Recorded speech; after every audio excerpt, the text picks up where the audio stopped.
Open E tuning? Let's dig in.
Open E tuning. Oh, I'm Walter Druce, by the way. So yes, I want to shed some light on this open E tuning, severely misunderstood tuning.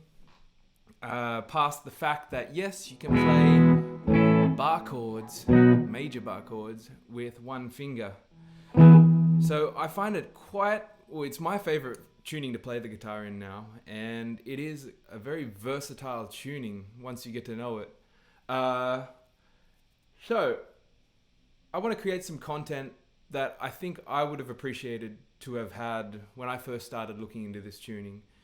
And I like to use songs as learning tools. You sort of you killed two birds with one stone with songs. And you're probably asking me, why do you want to kill birds? What have they ever done to you? And then I respond, you didn't grow up in Australia, did you? You haven't seen magpies in swooping season. All jokes aside, learning songs, you're learning techniques, patterns, chord shapes, but most importantly, you're learning music. You're learning stuff that you can use straight away through playing the song. Yes, it is very important to learn your scales and the rudimentary stuff, learning your triads, up and down the neck. For example, I map out the fretboard with triads and use them in multiple different ways. But right now, actually, I don't want to go off on too many tangents. Right now, I want to focus on looking at songs, because learning all that other stuff is also a whole nother subject, a whole nother video in itself. So, coming back to the song, "Isn't She Lovely" by Stevie Wonder. So I'm going to go through, give you some chord voices in this tuning, and maybe ways of approaching how to really understand it and get to learn it. I don't want to get too deep into any theory per se. This is more so just giving you, I guess, a bit of a step up, having something to use straight away after watching this. I will put all the tabs and chord sheets on my Patreon page if you want to head over there and grab them to have a look. It also helps me out a lot for the people who sign up to that, and I really appreciate the people that already have signed up. So without further ado, "Isn't She Lovely" by Stevie Wonder. The first half of the song is a 6-2-5-1. So the progression is in the key of E. The 6 is a 6 minor chord, C sharp minor to the 2, which is F sharp 7. So that's not a diatonic chord, meaning it's outside of the key, just because the 2 chord is usually a minor chord. Then to the 5 chord, which is the B7. In this case, I'm playing it as a B9 sus 4. And then back to E, which is just an E major triad. So I'll show you a few different voicings for that. So up here, C sharp, which is the root of this chord, root, flat 7, flat 3.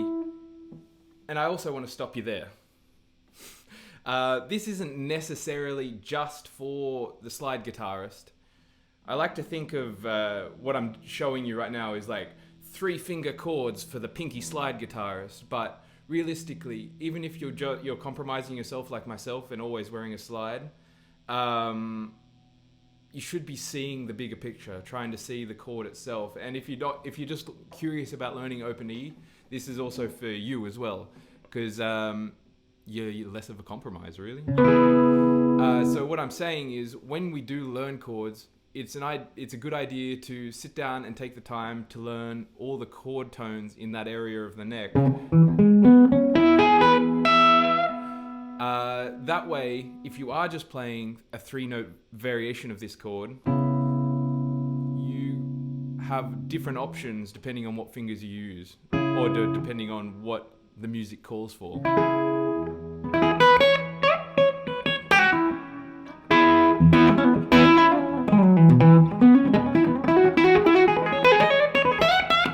Anyway, I divulge. Please stop me if I go off on these tangents too often. So I'm going to wear the slide because I absolutely love playing slide, and it's sort of the style that I have developed for myself, is this hybrid playing chords and then mixing it in with slide. So back to the chord. C sharp minor 7. So I have root, flat 7, flat 3, and you have I don't want to go too far into this, so I'm just going to go through the chords for now. Moving to the 2 chord, so the 2 dominant 7, starting up here on the 7th fret of the 5th string, we have root, 3, 5, flat 7. Now that's a nice and easy voicing for the 3 fingers. Also, be careful not to hit, or don't bar the top 2 strings, because this note here, the A, will make it like a sharp 9 sound, or you can even get that Jimi Hendrix sound.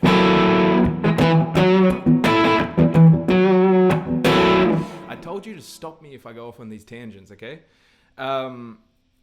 So, yes, it is a cool chord, but it doesn't really suit the music, right? Well, it doesn't suit this song in particular.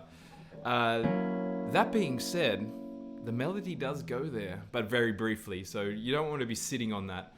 And that's what I actually did in the loop I made on the pedal, is I caught a little bit of that melody. So you have the...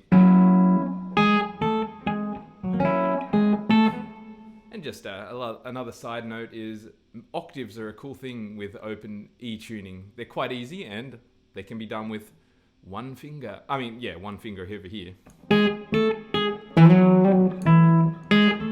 Yeah, so just a little side note. So I like to catch that melody on this chord. Then we move into the 5 chord, which is B9. And I'm playing that with an open string, but it's just as easy to play it with the 7th fret as well. But seeing as we have the open string available, why not use it? So the open B string here, the 5th string. So that's root. Then we have flat 7, 9 to 5. And the melody actually drops this note down to the 11, or the sus4. So then you could call this chord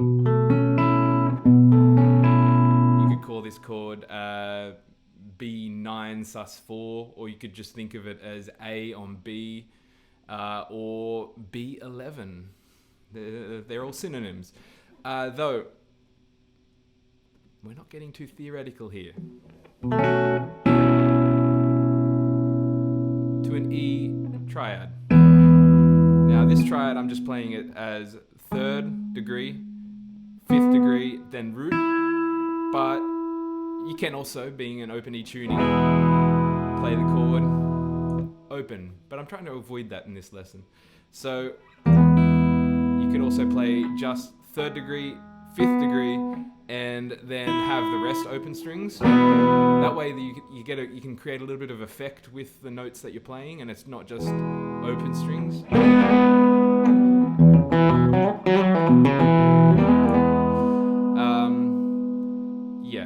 I don't want to go too deep into that, because then I can lose hours just playing around in that world of open strings. So that's one variation of 6251. Then we do it again. So I'll give you some more voicings. Down here we have the C sharp minor, so the root, flat 3, 5, root, flat 3. Now if you want to make this a minor 7, you can drop that note down to an open string, the root down to a flat 7 there. Then to the 2 chord, the 2-7, F sharp 7. We have root, flat 7, 3, 5, and optional flat 7 or root up the top there, but I'm not actually playing that. And again, I like to catch that little bit of the melody in the song. So I do that because, number one, it sounds cool, as well as you're not going to get too much of a clash between that major third and the melody. Even though it passes by quickly, it's not essential to catch that melody, but like I said, it sounds cool and I like it. So after the 2 chord, we have 5, which is B9, and I'm playing it as a B9 sus4 again. Like, we do have the option of making it just a regular 5 chord. That third can be a bit pointy in my technical terms here. That chord can be a bit pointy, you know, it sticks out in the ear a little bit, particularly when the melody goes to that E note there before it resolves back to the E chord. It's like, yes, it's a beautiful chord, but it doesn't necessarily suit this context. So yeah, know your options, like I said before. Know your chord tone.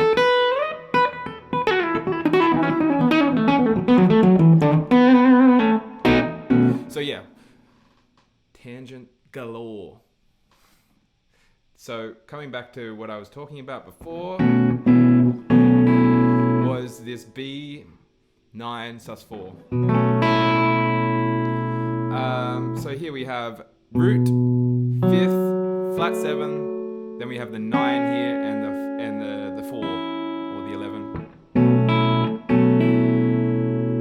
resolving back to E.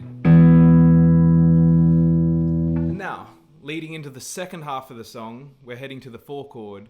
To get us there, we're playing this G sharp 7 chord with a sharp 5 that sort of rings over. And this acts like a secondary dominant chord just to get us up to the 4 chord. And the 4 chord is A major 7, and I'm playing it as root 7, 3, 5. Then after that, we're heading to back down to the same chord we played a moment ago, the G7 sharp 5, to the 6 chord. This time I'm playing the 6 chord as a bit more of an ambiguous chord, you know? There's no third in it. That's what I mean by ambiguous. So it could be like, out of context, this chord could be major, dominant 7, or it could be minor. And I'm actually I added the 11 in up there as well, so you could think of it as like a major 11, or dominant 11 chord, or minor 11 chord. But it sits nicely in my fingers with 3 fingers. Just to break it down again, we have the root, 5th, flat 7, root, 4 or 11. Then to the 2 chord, which we played earlier as well. So yeah, again, that's the same voicing that we played a moment ago. Now this is where we head to a normal 2-5-1. I don't know why I call it normal, but it's a 2-5-1 with a minor 2.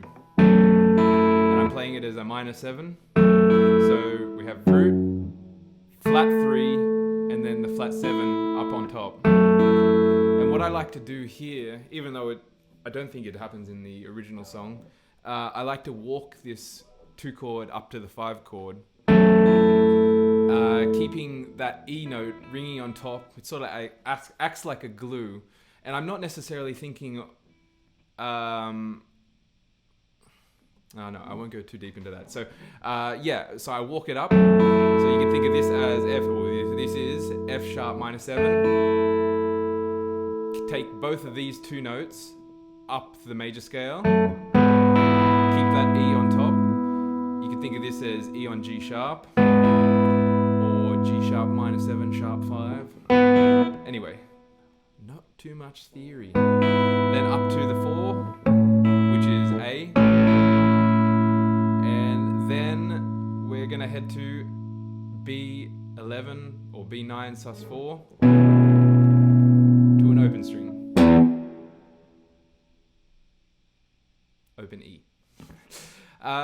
With the riff. So when I say learn songs, I'm not necessarily just saying learn where to put your fingers and then leave it at that.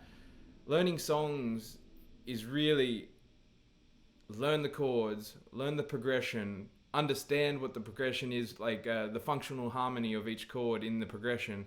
What's the melody? How does the melody relate back to that progression? Where are all the different places that I can play these chords?